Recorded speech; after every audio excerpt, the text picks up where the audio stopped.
ABP news प्रस्तुत करता है भारतवर्ष, महानायकों की गौरव गाथा अनुपम खेर के साथ।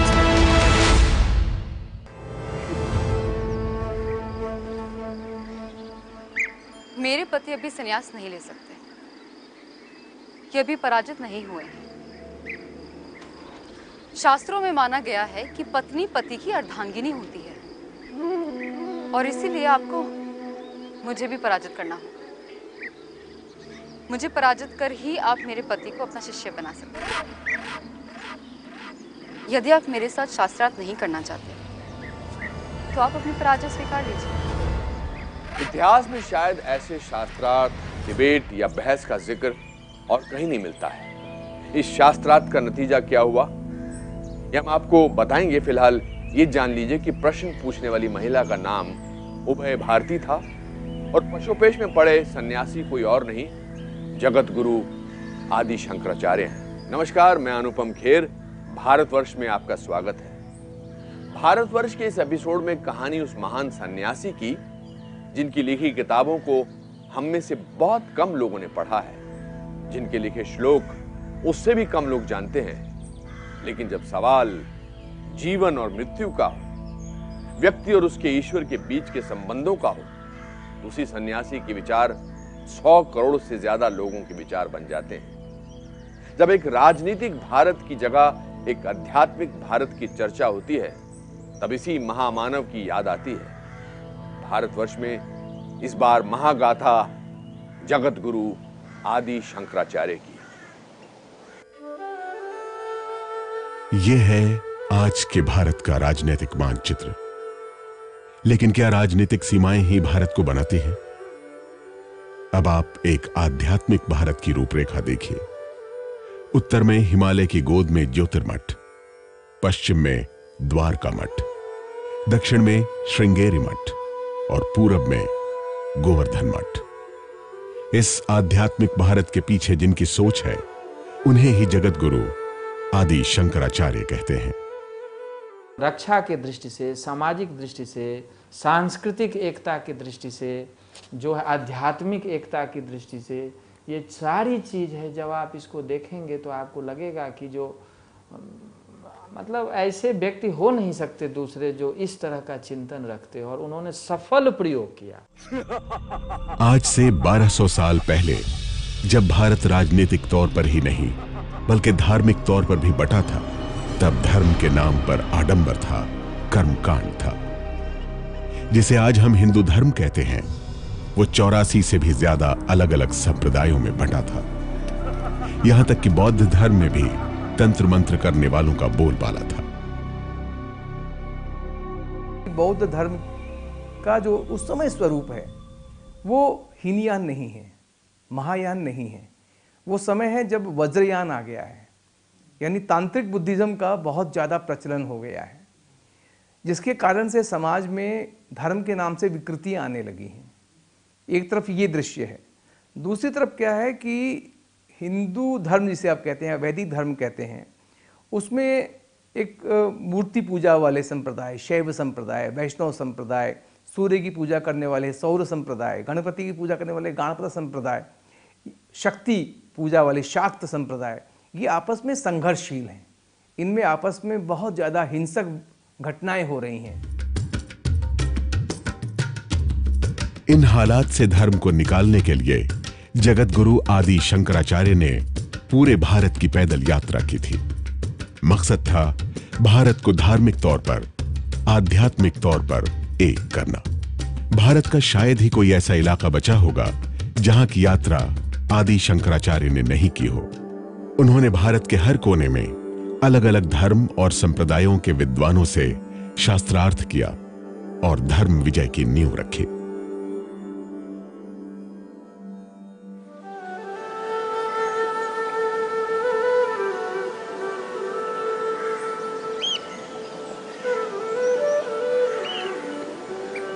इस महान दार्शनिक और धर्म की रक्षा करने वाले आदि शंकराचार्य की जीवन यात्रा शुरू होती है केरल के एर्नाकुलम जिले के काल्टी या कलाडी गांव से।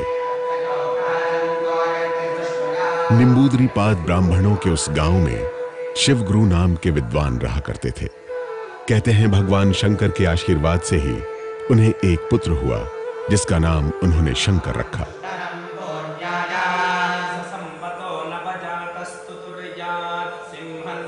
आमतौर पर इतिहासकारों की राय यही है कि शंकराचार्य का जन्म 788 ईस्वी में हुआ था, यानी आज से करीब 1200 साल पहले।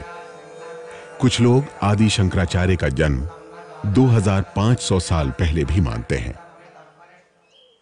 जन्म से ही शंकर अपनी अद्भुत प्रतिभा से सबको चकित कर रहे थे।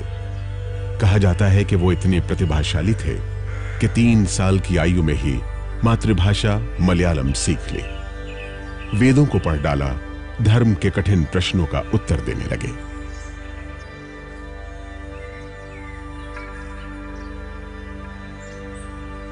वधोही को बंधा हुआ कौन है? विषयानुरागी। वासनाओं में जो अनुरक्त होता है वही बंधनग्रस्त है। वासनाओं में जो अनुरक्त है। घोर नरक क्या है? अपना शरीर ही घोर नरक है। अच्छा। आचार्य एक के बाद एक प्रश्न पूछ रहे थे और 3 साल के बालक शंकर उनके हर प्रश्न का उत्तर ऐसे दे रहे थे मानो उन्हें हर शास्त्र का ज्ञान हो। ऐसा तेजस्वी बालक तो मैंने आज तक नहीं देखा। आचार्यगण, ऐसे पुत्र को पाकर हम धन्य हो गए। लेकिन बालक शंकर 3 साल के ही थे तभी पिता शिवगुरु का देहांत हो गया। पिता की मृत्यु इतनी छोटी उम्र में हो गई। अब मां और बेटा ही एक दूसरे का सहारा थे। मां पुत्र के लालन पालन और भविष्य को लेकर चिंतित थी। परंपरा के अनुसार मां ने 5 साल की उम्र में बालक शंकर का उपनयन संस्कार करवाया। इसके बाद बालक शंकर को शिक्षा के लिए आचार्य के पास भेजा गया। यहां एक चमत्कार हुआ। जिन शास्त्रों के अध्ययन में शिष्यों को 20 वर्ष लग जाते थे, उसे बालक शंकर ने 2 वर्ष में ही समाप्त कर दिया और वापस मां के पास कलाड़ी लौट आए।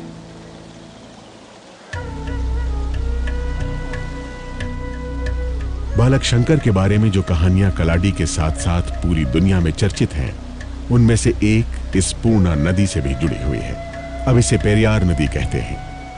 अभी यह नदी कलाड़ी को छूकर निकलती है, लेकिन शंकर के समय यह गांव से काफी दूर बहा करती थी और उनकी मां को पानी और स्नान के लिए जाने में काफी दिक्कत होती थी। मां को परेशान देखकर बालक शंकर ने प्रार्थना की और पूर्णा नदी ने धारा बदली। लेकिन मां की चिंता कुछ और ही थी। एक दिन अगस्त ऋषि बालक शंकर के घर पहुंचे। हे देव, मेरे बालक को लंबी आयु का आशीर्वाद दीजिए। ये संभव 8 वर्ष, इसके उपरांत 8 वर्ष अर्थात 16 वर्ष,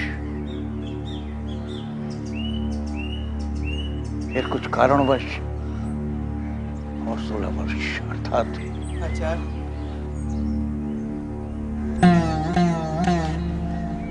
केवल 32 वर्ष। ये आप क्या कह रहे हैं देव? नहीं नहीं,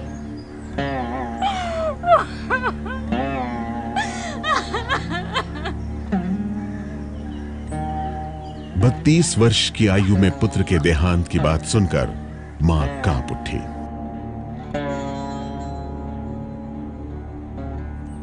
दूसरी तरफ मां की इस चिंता से अलग बालक शंकर कुछ और ही सोच रहे थे। माँ।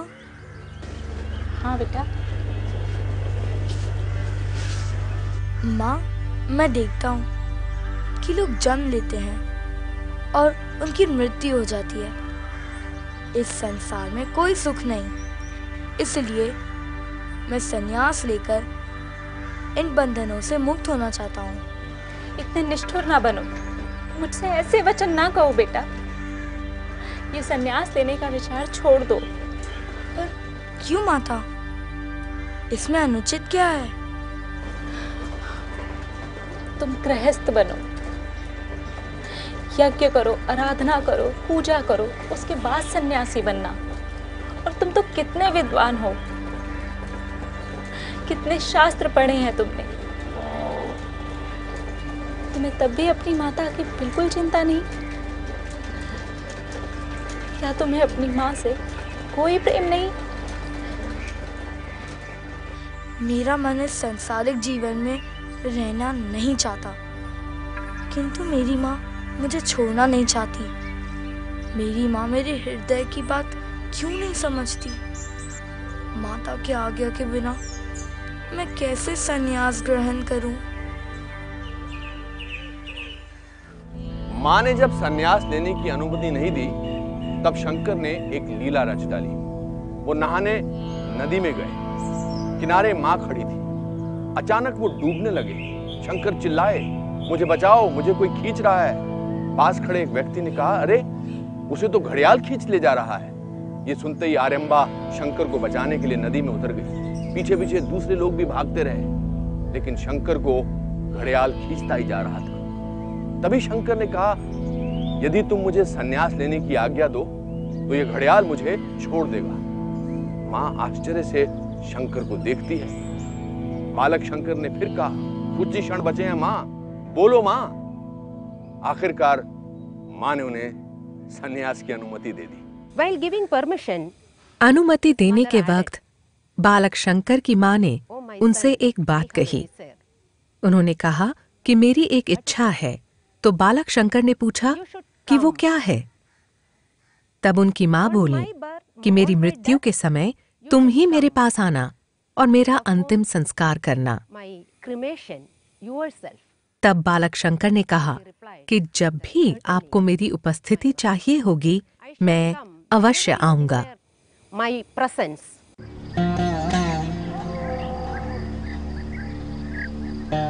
जिस आयु में बच्चे मां की ममता के आंचल में पलते बढ़ते हैं, जिन दिनों मासूम बच्चों की दुनिया घर आंगन और गांव तक सिमटी रहती है, उस उम्र में घर परिवार, सखा संबंधी और मां को छोड़कर बालक शंकर संन्यास के मार्ग पर निकलने वाले थे।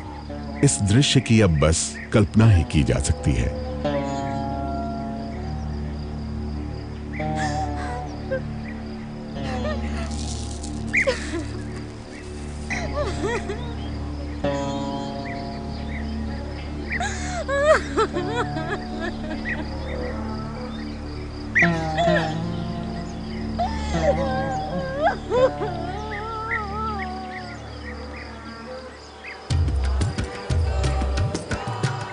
घर छोड़ने के बाद शंकर कई दिनों तक घूमते रहे।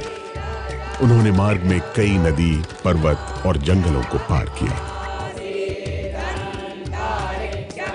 बालक शंकर गुरु की खोज में घर से निकले थे। ऐसा अनुमान लगाया जाता था कि वो अपने जन्म स्थान केरल के कलाडी से निकलकर तुंगभद्रा की ओर मुड़े और फिर इसके बाद श्रृंगेरी से गोकर्ण होते हुए ओंकारेश्वर पहुंचे। ओंकारेश्वर में नर्मदा नदी के तट पर गुरु श्री गोविंदपाद का आश्रम था। श्री गोविंदपाद अपनी विद्वता, योग बल और ब्रह्म ज्ञान के लिए प्रसिद्ध थे। गुरु श्री गोविंदपाद आश्रम के पास एक गुफा में समाधि में थे।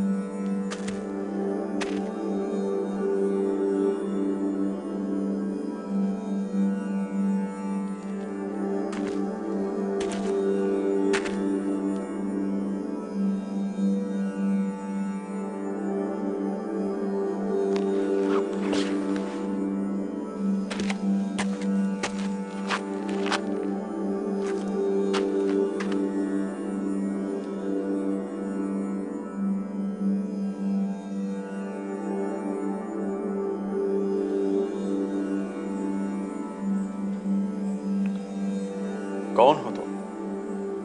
हे प्रभु, मैं पृथ्वी नहीं हूँ, न जल हूँ, न तेज हूँ, न वायु हूँ, न आकाश हूँ। न उनके गुण हो, न इंद्रियां हो, अपितु इन सबसे परे जो परम तत्व है वही मैं हूँ। तुम्हारे उत्तर से मैं बहुत प्रसन्न हूं। तुम्हारे उत्तर से अद्वैत का साक्षात्कार होता है। उन्होंने एक तरीका अपनाया कि अपना परिचय देने के लिए कि मैं जो कुछ भी आप आमतौर में समझते हैं कि वो मैं नहीं हूँ। आमतौर में क्या समझते हैं कि शरीर को समझते हैं कि ये गोरा गोरा है तो ये स्वरूप इनका परिचय है, तो कहता है कि ये तो शरीर हो गया, मैं नहीं हूँ। तो नाम तो मेरा शरीर को रखा है, तो मैं नाम से मेरा परिचय कैसे कराऊँ? मैं शरीर से भिन्न हूँ, इंद्रिय से भिन्न हूँ, अंतःकरण से भिन्न हूँ। जो कुछ भी आप दिख रहा है, आपका व्यवहार जिस किसी रूप में हो रहा है, उन सबसे मैं भिन्न हूँ। सदानंद रूप शिवोहम शिवोहम। न मैं जाति हूँ, न धर्म हूँ, न महाभूत हूँ, न जल हूँ, न वायु हूँ, न आकाश हूँ। मैं शुद्ध चैतन्य मूल तत्व हूँ। तो अब ऐसे जो स्टेटमेंट जब आप देखेंगे ना, तो यही आदि शंकराचार्य को और से बहुत ऊपर लेके चला जाता है कि कहते हैं कि हमारा जो मूल स्वरूप है, या हमारा नहीं सब का मूल स्वरूप, या इस सृष्टि के कण कण का मूल स्वरूप जो है, वही एक सत्ता है जो मैं हूं। शंकर 9 साल के थे जब वो श्री गोविंदपाद से मिले। श्री गोविंदपाद ने शंकर को सन्यास की दीक्षा दी और अपना शिष्य बनाया। कहते हैं श्री गोविंदपाद के कहने पर सन्यासी शंकर ने महाभारत में लिखे विष्णु सहस्त्र नाम पर श्लोकों की रचना की, जिससे लोग परमात्मा के 1000 रूपों को समझ सके। विष्णु सहस्त्र नाम की गूंज आज भी सुनाई देती है। तरह तरह की परीक्षा के बाद श्री गोविंदपाद ने ही शंकर को शंकर आचार्य या शंकराचार्य का नाम दिया। यानी जिसे हम हिंदू धर्म कहते हैं, उसके सबसे महत्वपूर्ण धर्म गुरु शंकराचार्य की परंपरा की शुरुआत यहीं से हुई। श्री गोविंदपाद ने शंकर को 4 महाकाव्यों में ब्रह्म तत्व का उपदेश दिया था। तत्वमसि, वह पूर्ण ब्रह्म तू है। प्रज्ञानम ब्रह्म, प्रज्ञा रूप उपाधि वाला आत्मा ब्रह्म है। अहम ब्रह्मास्मि, मैं ब्रह्म। अयमात्मा ब्रह्म, यह सर्वानुभाव सिद्ध अपरोक्षात्मा ब्रह्म है। ब्रह्म जो है वह चरम सत्ता का नाम है, जो अंतिम सत्ता है, जिसे हम सारा जीव और चेतन जगत, जड़ जगत उत्पन्न होता है, उस सत्ता का नाम ब्रह्म है। ब्रह्म कोई भगवान नहीं, कोई देवी देवता नहीं। ब्रह्म जो है वो चरम सत्ता का रूप है, जो अंतिम सत्ता का रूप है, जिससे कि सारा विश्व निकलता है। शंकर 4 वर्षों तक गुरु गोविंदपाद की सेवा में रहे। इस दौरान वो शंकर से आचार्य शंकर बन गए। उन्हें आश्रम के शिष्यों को पढ़ाने की जिम्मेदारी दी गई। वो अब शंकराचार्य नाम से चर्चित हुए। उनकी चर्चा की वजह एक और थी, शास्त्रार्थ। शास्त्रार्थ में सवाल जवाब होते थे, दर्शन और जीवन से जुड़े प्रश्नों पर बहस होती थी। जाहिर है इसमें शामिल होने वाले विद्वानों के लिए ये प्रतिष्ठा की बात होती थी। शंकराचार्य ने शास्त्रार्थ में बड़े बड़े विद्वानों को निरुत्तर किया। ध्यान रहे, उस वक्त शंकराचार्य की उम्र सिर्फ 12 साल बताई जाती है, लेकिन वो कितने बड़े विद्वान हैं, उसकी असली परीक्षा काशी में ही हो सकती थी। आचार्य शंकर भी कई दिनों की यात्रा के बाद काशी पहुंचे।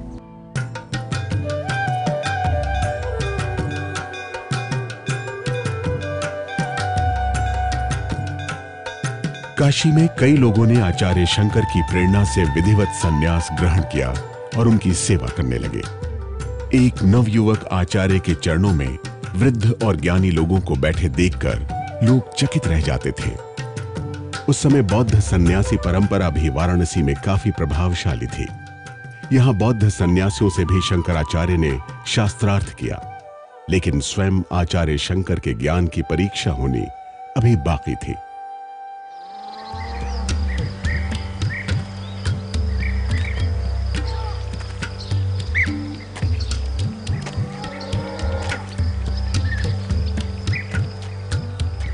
एक दिन काशी में उनका रास्ता रोका गया। रास्ता रोकने वाला शव को जलाने वाला व्यक्ति था।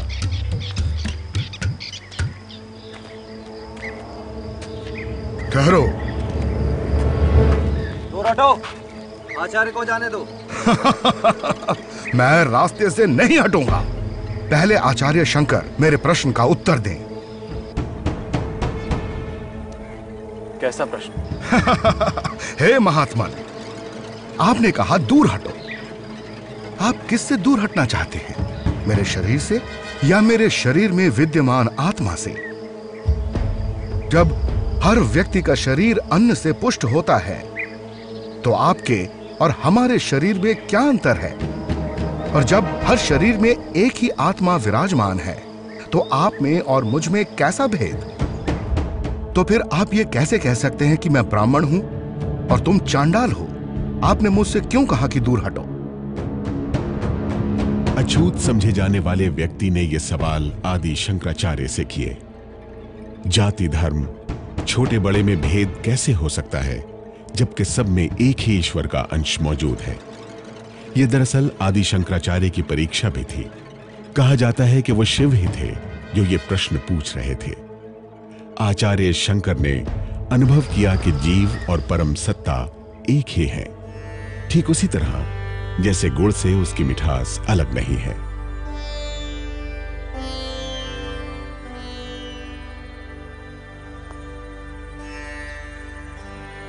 हे प्राणियों में श्रेष्ठ, अभी आपने जो कुछ कहा वो परम सत्य है। आप आत्मज्ञानी हैं और मैं आपका दास हूं, और इस शरीर और बुद्धि से मैं आपका ही अंश हूं।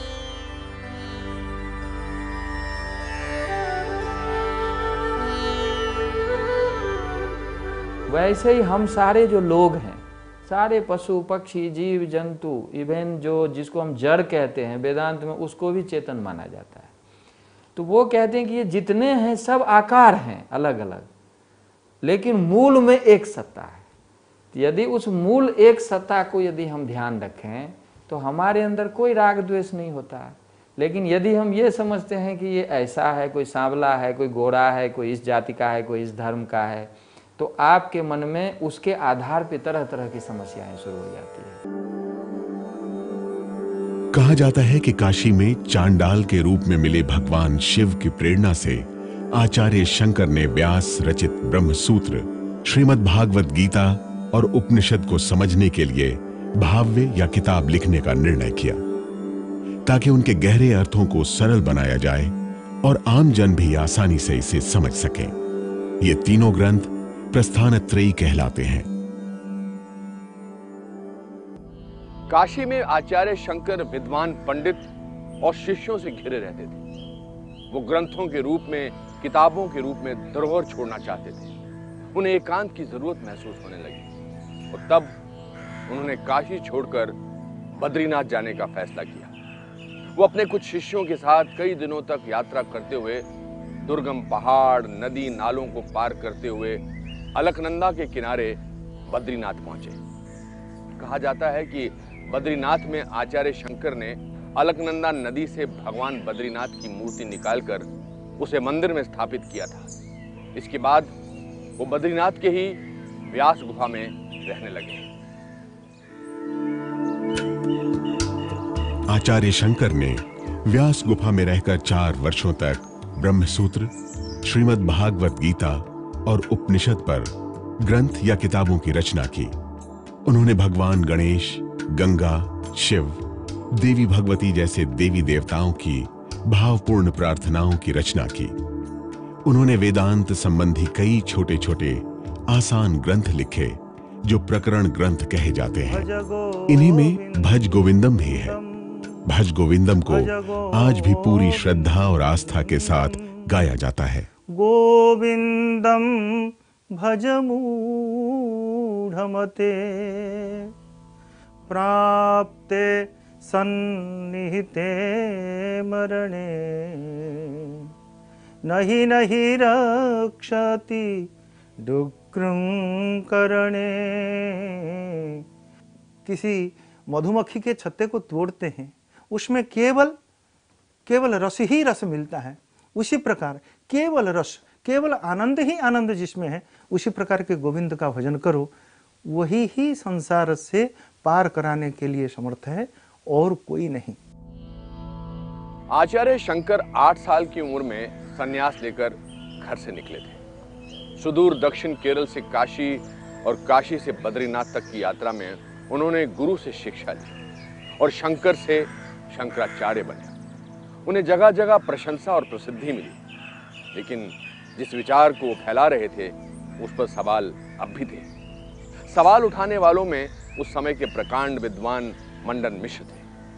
मंडन मिश्र से शंकराचार्य का शास्त्रार्थ में जो कुछ हुआ, उसकी मिसाल कहीं नहीं मिलती। मंडन मिश्र अपनी पत्नी के साथ माहेश्मती नगरी में रहते थे। यह जगह भी बिहार के सहरसा जिले का महिषी कस्बा है। मंडन मिश्र कितने बड़े विद्वान थे, इसका अंदाजा इस बात से लगाया जा सकता है कि उनके घर का पालतू तोता भी श्लोक बांचता था। मंडन मिश्र की पत्नी उभय भारती भी अपनी विद्वता के लिए प्रसिद्ध थी। आचार्य शंकर शास्त्रार्थ के लिए मंडन मिश्र के गांव पहुंचे। मंडन मिश्र से जब वहाँ वो पहुँचे थे शास्त्रार्थ के लिए, तो उन्होंने पहला शब्द यही बोला था, कुतो दंडी। ये दंडी सन्यासी कहाँ से आ गए, क्योंकि वो गृहस्थ थे और वो कर्मकांड की बात करते थे, ये ज्ञान कांड की बात करते थे। डिबेट का मुख्य विषय यही था, कर्म वर्सेस नॉलेज। आचार्य शंकर और मंडन मिश्र के बीच शास्त्रार्थ शुरू हुआ। तय ये हुआ कि शास्त्रार्थ की मध्यस्थता मंडन मिश्र की पत्नी उभय भारती करेंगी। सर्वप्रथम आप दोनों अपने अपने विषय की स्थापना करें। देवी, आचार्य हमारे विचार जानने हेतु हमारे गांव महिषी आए हैं। इस कारण वे ही पहले अपना मत प्रस्तुत करें। अवश्य। जब उपनिषदों के महावाक्यों से जीव और ब्रह्म की एकता का बोध होता है, तो संसार और अज्ञान के सारे प्रपंच समाप्त हो जाते हैं। जीव सच्चित आनंद में लीन हो जाता है। वो जीवन मरण के चक्र से मुक्त हो जाता है।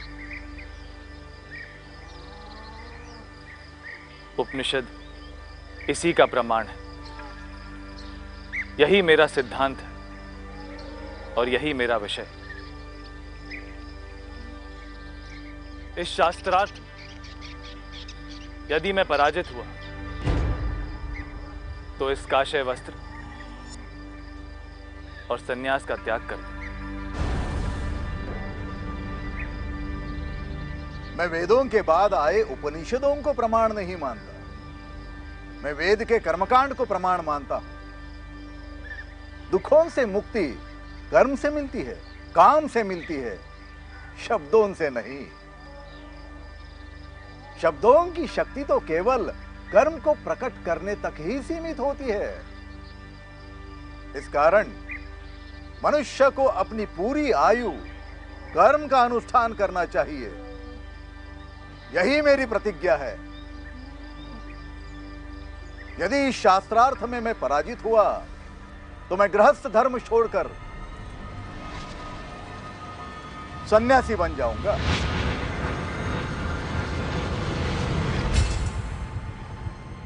इनका मिथिला में जाना और उस समय के जो सबसे बड़े मीमांसा के आचार्य मंडन मिश्र हैं, उनसे उनका शास्त्रार्थ होना, क्योंकि वैदिक कर्मकांड के माध्यम से वैदिक परंपरा को सब कुछ समझने का काम मीमांसा दर्शन करता है। तो वो जो धार्मिकता है जिसमें दार्शनिकता नहीं है। आचार्य शंकर और मंडन मिश्र के बीच शास्त्रार्थ शुरू हुआ तो थमने का नाम ही नहीं लिया। 5-6 दिन बीत गए, लेकिन आचार्य शंकर और मंडन मिश्र के बीच शास्त्रार्थ नहीं थमा। नियम के मुताबिक केवल नित्य क्रिया कर्म और भोजन के लिए आराम करते थे और फिर शास्त्रार्थ शुरू हो जाता था। आचार्य, आप कहते हैं कि जीव और ब्रह्म एक है? ये कैसे पता चलेगा? आत्मा और परमात्मा को एक ही कैसे माना जाए? जीव ही ब्रह्म है, यह सिद्धांत कभी सिद्ध नहीं हो सकता, क्योंकि इसका प्रत्यक्ष ज्ञान किसी को नहीं है और नहीं इसका कोई अनुमान है। हर व्यक्ति का अनुभव है कि ये ईश्वर नहीं है। शिरोमणि, जीव और ब्रह्म एक ही है और इसका स्मरण इंद्रियां अर्थात आंख, नाक, कान, जीभ से नहीं होता, हो भी नहीं सकता। इंद्रियों से तो केवल प्रत्यक्ष ज्ञान हो सकता है। इंद्रियों की पहुंच ब्रह्म तक है ही नहीं। परमात्मा ब्रह्म इंद्रियों और बुद्धि से परे है और इसका प्रत्यक्ष अनुमान या ज्ञान कैसे हो सकता है?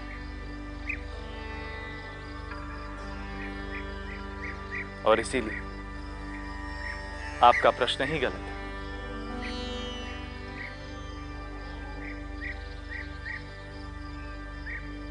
आखिरकार शास्त्रार्थ में आचार्य शंकर के अकाट्य तर्क से मंडन मिश्र निरुत्तर और परेशान होने लगे। अंततः उन्होंने अपनी पराजय स्वीकार कर ली। आचार्य, अब तक मैं और मेरे जैसे लोग यही समझते थे कि इस शरीर के अंत के बाद हम दूसरे लोक में जाएंगे, वहां पर तरह तरह के भोग को भोगेंगे और फिर हमें मोक्ष की प्राप्ति होगी। ये बात अब हंसने योग्य लगती है।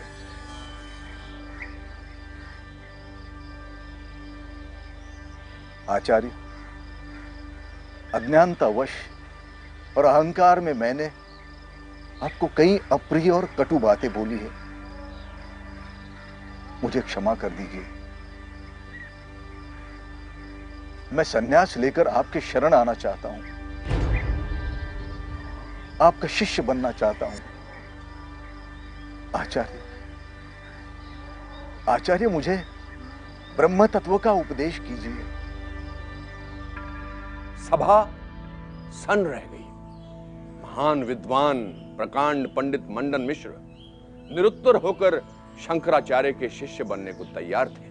तभी उभय भारती खड़ी हुई।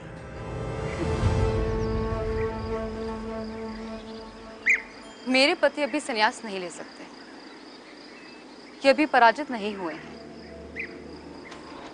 शास्त्रों में माना गया है कि पत्नी पति की अर्धांगिनी होती है और इसीलिए आपको मुझे भी पराजित करना होगा।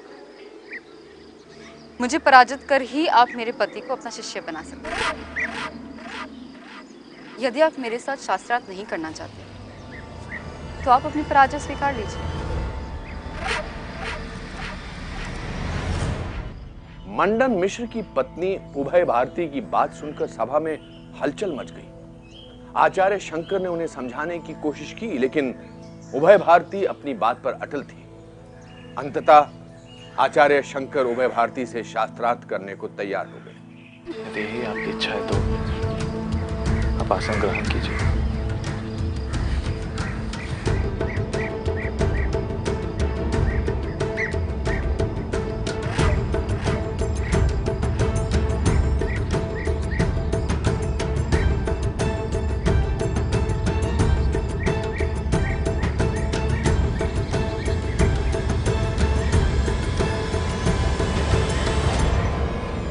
शास्त्रार्थ 17 दिनों तक चलता रहा। उभय भारती को जब लगने लगा कि आचार्य शंकर को पराजित करना असंभव है, तो 18वें दिन उन्होंने आचार्य शंकर के सामने एक बड़ी दुविधा खड़ी कर दी। आचार्य, अब मैं आपसे काम शास्त्र संभोग के संबंध में कुछ प्रश्न पूछना चाहती हूँ।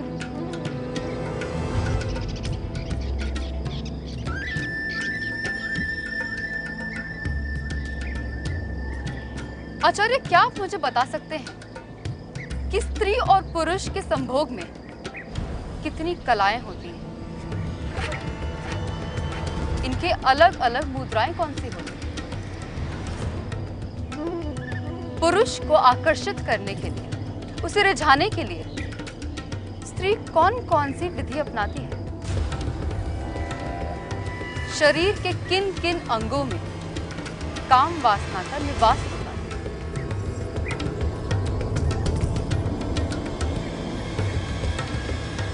किन क्रियाओं से संभोग का प्रारंभ होता है? इसका चरम क्या है?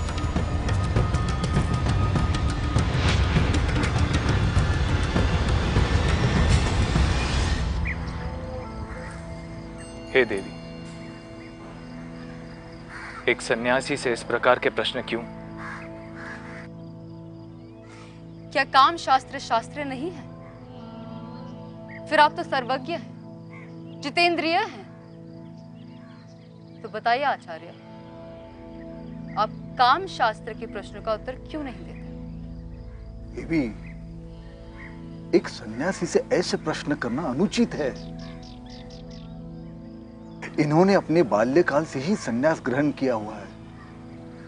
एक विरक्त त्यागी सन्यासी काम शास्त्र के बारे में विचार भी कैसे कर सकता है? अगर ये विचार भी करे तो सन्यास धर्म खंडित हो जाएगा।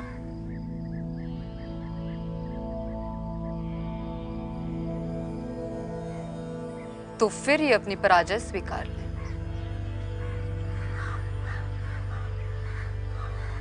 मैं आपके प्रश्नों का उत्तर अवश्य दूंगा, परंतु उसके लिए मुझे 1 माह का समय चाहिए।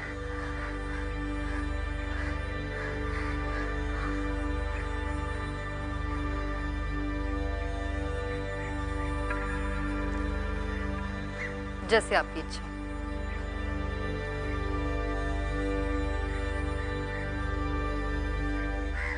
ऐसा ही होगा।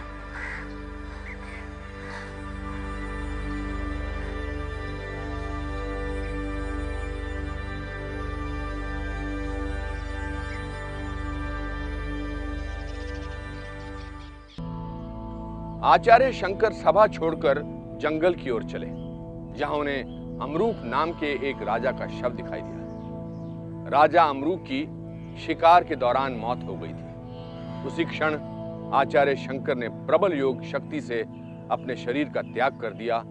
इसके बाद वो राजा अमरूक के शरीर में प्रवेश कर गए।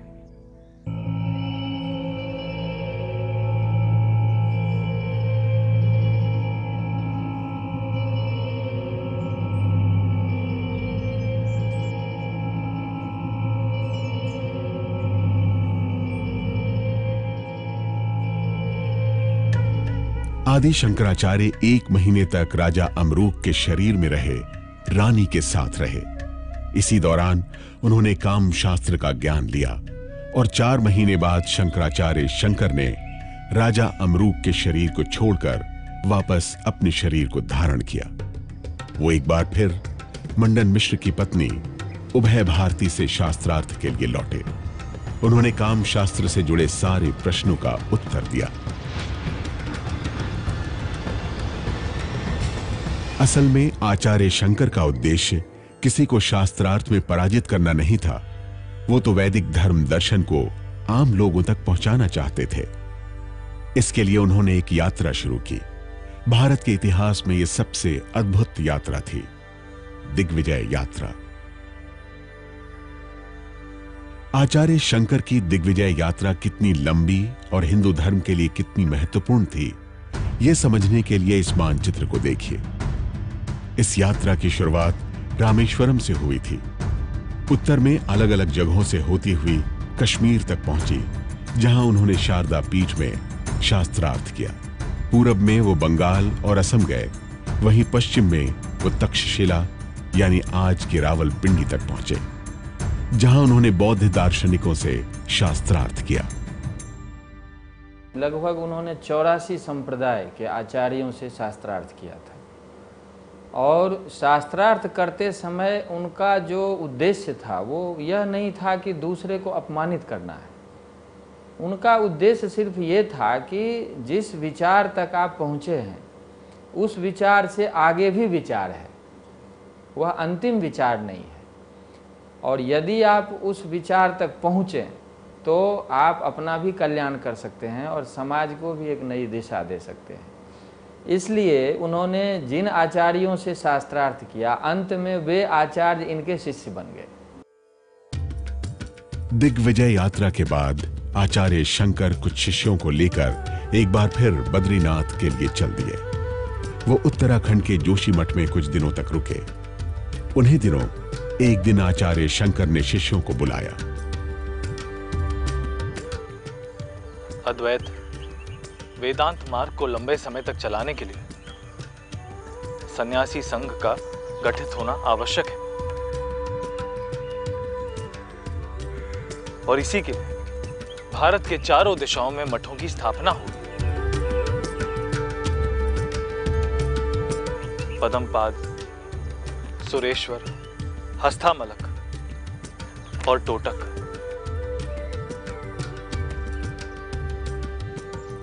मेरे 4 प्रमुख शिष्य ही महाधीश होंगे और शेष अन्य शिष्य उनके सहायक होंगे। इस तरह आदि शंकराचार्य ने उत्तर में हिमालय की गोद में ज्योतिर्मठ, पश्चिम में द्वारका मठ, दक्षिण में श्रृंगेरी मठ और पूरब में गोवर्धन मठ स्थापित किया। हर मठ के एक शंकराचार्य बनाए गए। ये परंपरा आज भी है। उन्होंने 4 शंकराचार्य नियुक्त किए। नियुक्त करने का ये आशय था कि भारत को उन्होंने आध्यात्मिक दृष्टि से 4 भागों में बांट दिया और एक एक जो मठ के जो आचार्य होंगे वो उस प्रदेश के जो लोग हैं उसके आध्यात्मिक उत्थान के लिए कार्य करेंगे और इस तरह से पूरे देश के लोग आध्यात्मिक दृष्टि से उन्नत होंगे। शंकराचार्य ने इन 4 मठों से 10 संप्रदायों को जोड़ा। ये दशनामी सन्यासी संप्रदाय कहलाते हैं। दशनामी संप्रदाय के अखाड़े होते हैं। हर अखाड़े के प्रधान महामंडलेश्वर कहलाते हैं। इस तरह से शंकराचार्य ने हिंदू धर्म के प्रचार प्रसार के लिए एक व्यवस्था तय कर दी। आचार्य शंकर की आयु 32 वर्ष होने वाली थी। वो केदारनाथ में रहकर अधिकतर समय समाधि में मग्न रहने लगे थे। उन्होंने अपने शरीर पर ध्यान देना भी कम कर दिया था। उनकी स्थिति देखकर शिष्यों को चिंता होने लगी थी। वो समाधि भूमि से नीचे उतरना ही नहीं चाहते थे। ब्रह्म सत्यम जगन मिथ्या जीवो ब्रहेव नापरा। ब्रह्म ही सत्य है और जगत मिथ्या है। जीव ही ब्रह्म है और जीव और ब्रह्म में कोई भेद नहीं।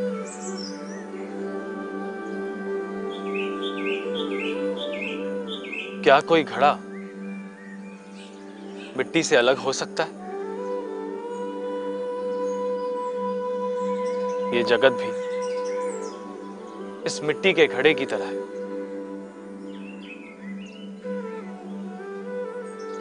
कोई ब्रह्म से अलग नहीं है। हर जीव ब्रह्म है।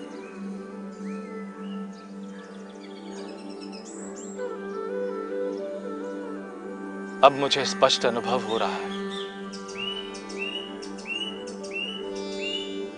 कि मेरे इस शरीर के समस्त कार्य समाप्त हो गए। अब स्वरूप में लीन होने का समय आ गया है।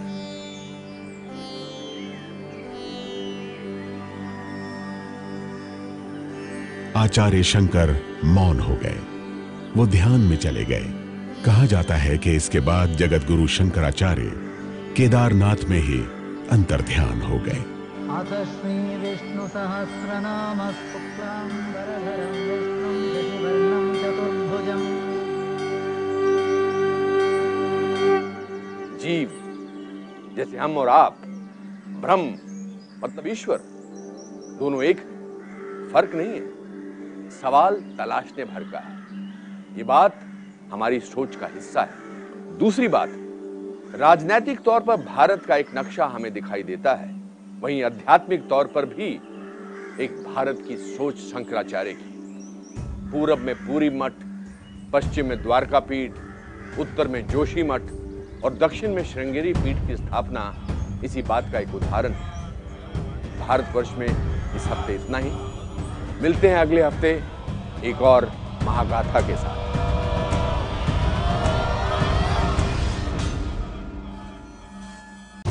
भारतवर्ष के अगले एपिसोड में देखिए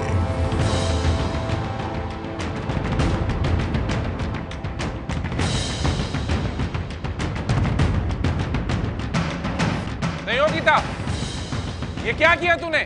सैनिकों, पकड़ो इस दुष्ट को।